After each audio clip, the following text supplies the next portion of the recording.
Hello दोस्तों, आज हम बात करेंगे रीनल कोलिक का पेन किस तरीके का होता है। इस पर बात करेंगे ये पेन का कैरेक्टरिस्टिक फीचर्स क्या होता है, किस तरह का लोकेशन होता है, किस तरह की सिवियरिटी होती है, क्या इसका नेचर होता है, क्या इसके एसोसिएटेड सिम्टम्स होते हैं। ये सारी चीज़ों को बात करेंगे ताकि रीनल कोलिक के पेन के बारे में आपको एक विस्तृत जानकारी मिल जाए। किडनी की पथरियों के पेशेंट में जो पेन होता है या किडनी की पथरी के मूवमेंट की वजह से जो पेन होता है उसको रीनल कोलिक बोलते हैं। बहुत ज़्यादा सिवियर पेन और कई बार अनबेरेबल पेन होता है। इसके मैनेजमेंट स्ट्रैटेजीज पर हमने अलग वीडियोस किए हैं। आज बात करेंगे इसके नेचर या कैरेक्टर पर। टॉपिक पर जाने से पहले जो लोग हमारे चैनल पर नए हैं उन्हें रिक्वेस्ट करूँगा कि चैनल को सब्सक्राइब करें, वीडियोस को लाइक करें, शेयर करें, फॉलो करें, कमेंट करें, पूरा देखें। टॉपिक बहुत ही इंपॉर्टेंट है। हर किडनी की पथरी वाले पेशेंट को इसके बारे में पता होना चाहिए ताकि वो पेन के नेचर को समझ सके और पहचान सके और पेशेंट का टाइम पर ट्रीटमेंट हो सके। तो चलिए शुरू करते हैं इंपॉर्टेंट वीडियो।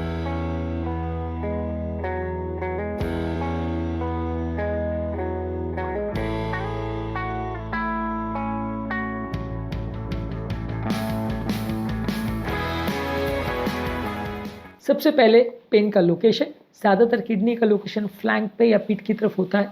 वो एरिया में से पेन शुरू होता है और वहाँ से रिब्स की तरफ जाता है, या ज़्यादातर ये पेन जो है पेशाब की नली के रास्ते होते हुए लोअर एब्डोमेन में, पेल्विस में या इनर थाई रीजन में ज़्यादातर जाता है। ज़्यादातर किडनी का जिस तरह से यूरेटर का डायरेक्शन होता है, जहाँ पे वो जाके पेशाब की जो बैग होता है, ब्लैडर, वहाँ पे कनेक्ट होता है, उस तरफ से आता है। क्योंकि पथरी के मूवमेंट उसी डायरेक्शन में होता है तो पेन भी उसी डायरेक्शन में जाता है। ज़्यादातर ये पेन सीवियर होता है, बहुत थोड़ी देर के लिए होता है लेकिन बहुत सीवियर होता है, कई बार बर्दाश्त करना भी मुश्किल होता है।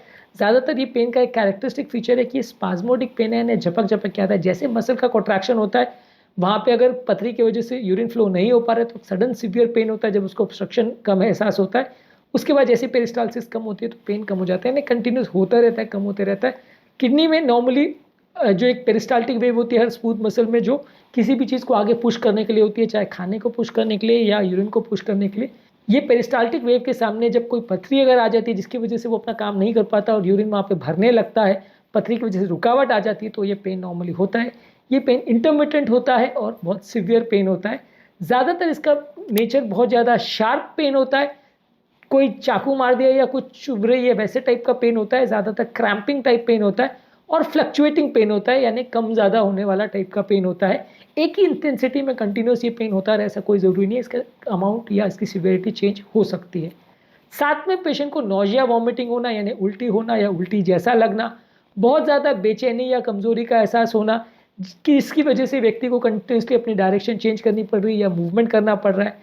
साथ में पेशेंट को यूरिनरी सिम्टम्स यानी कि यूरिन में जलन होना, यूरिन अटकना, यूरिन करने के दौरान पेन होना, यूरिन में ब्लड आना, यूरिन में पस आना या यूरिन करते समय बहुत ज़्यादा जलन का एहसास होना, अटकने का एहसास होना, ये सिम्टम्स होते हैं। अगर ये सिम्टम्स के साथ किसी को बहुत सीवियर पेन हो रहा है तो वो रीनल कोलिक का पेन होने का चांस ज़्यादा है। ऑनसेट और ड्यूरेशन की बात करें तो सडन ऑनसेट पेन होता है, सडनली होता है। इसमें कोई प्री डिस्पोजिंग ऐसा इवेंट नहीं होता कि जो होने के बाद आपको पता चल जाए और उसके बाद पेन हो, ऐसा नहीं होता। सडनली स्टार्ट होता है। वेरिएबल ड्यूरेशन का होता है, कुछ मिनटों से लेकर कुछ घंटों तक चल सकता है। ज़्यादातर ये पेन में पोजीशन चेंज करने से कोई चेंज नहीं मिलता है या कोई बेटर रिलीफ नहीं मिलता है। कई बॉडी के ऐसे पेन है जहाँ पे पोजीशन चेंज करने से आपको राहत मिल जाती है। फॉर एग्जांपल पेरिकार्डिटिस का पेन है, उसमें आपको आगे झुकने से राहत मिल जाती है, पीछे लेटने से वो पेन बढ़ जाता है। इस तरह के वेरिएशंस होते हैं कई तरह के पेन में, लेकिन इस तरह के पेन में आपको कोई पोस्चरल वेरिएशन नहीं मिलता है, यानी कि आप इस करवट लेटो या उस करवट लेटो, सीधा सो या उल्टा सो, इसमें ज़्यादा फर्क नहीं मिलेगा।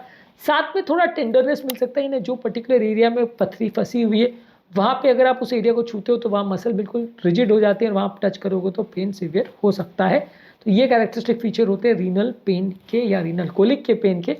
इसको डिफ्रेंशिएट आप करते हैं अपेंडिसाइटिस से पेन से, गॉल स्टोन के पेन से या डाइवर्टिकुलाइटिस के पेन से। अपेंडिसाइटिस का पेन ज़्यादातर नाभि के आसपास होता है और लोअर राइट एब्डोमेन की तरफ जाता है, राइट साइड की तरफ ही जाता है और ये मूवमेंट के साथ वर्सन करता है। अगर आप उस समय कोई मूवमेंट करोगे तो ये पेन बिगड़ता है।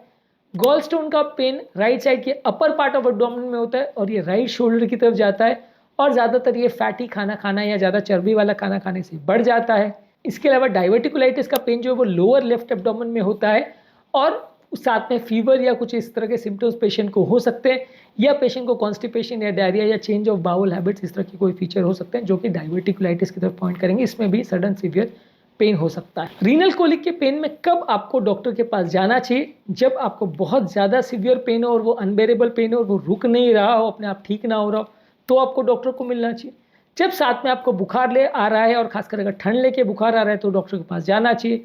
यदि आपको बार बार उल्टी हो रही है या उल्टी जैसा लग रहा है जिसकी वजह से आपको डिहाइड्रेशन हो रही है तो आपको डॉक्टर से मिलना चाहिए। और इसके अलावा यदि आपको यूरिन में कोई जलन बहुत ज़्यादा हो रही है या यूरिन में ब्लड आ रहा है या पस आ रहा है या इस तरह का कोई इशू हो रहा है तो वैसे केसेस में आपको डॉक्टर से मिलना चाहिए और जांच करवानी चाहिए कि पथरी का प्रॉब्लम है या पथरी के अलावा भी कुछ और है। ये सारी चीज़ों का जांच होना चाहिए।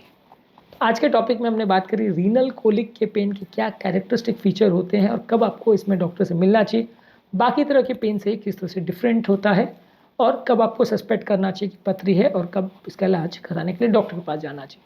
उम्मीद करूँगा कि आज के टॉपिक में कुछ नया जानने को मिला होगा। जो लोग हमारे चैनल पर नए हैं उन्हें रिक्वेस्ट करूँगा कि चैनल को सब्सक्राइब करें, वीडियोज़ को लाइक करें, शेयर करें, फॉलो करें, कमेंट करें, पूरा देखें। Thank you.